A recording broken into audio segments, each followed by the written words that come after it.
দক্ষিণ বাগমা সমতলপাড়া উচ্চতর মাধ্যমিক বিদ্যালয়ের এনএসএস ইউনিটকে নিয়ে 7 দিন ক্যাম্প পরিচালনা করছি। আমাদের ক্যাম্পের মধ্যে 15 জন ভলান্টিয়ার্স 50 জন ভলান্টিয়ার্স, মাফ করবেন, 50 জন ভলান্টিয়ার্স রয়েছে এবং 5 জন তাদের পরিচালনার দায়িত্বে রয়েছে।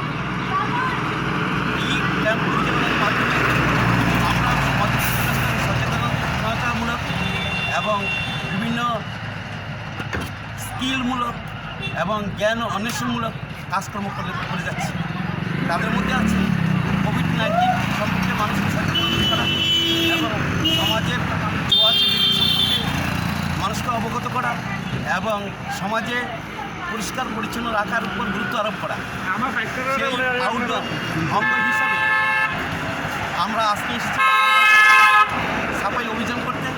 আজকে হচ্ছে আমাদের 6ষ্ঠ দিন এবং আগামী দিনে সমাপ্তি অনুষ্ঠান ঘটবে এবং ভবিষ্যতে আমরা এই এনএসএস স্কিমকে নিয়ে আরও সুন্দর, আরও গঠনমূলক কাজ, আরও সচেতনমূলক কাজ করে যাব বলে প্রতিজ্ঞা করেছি।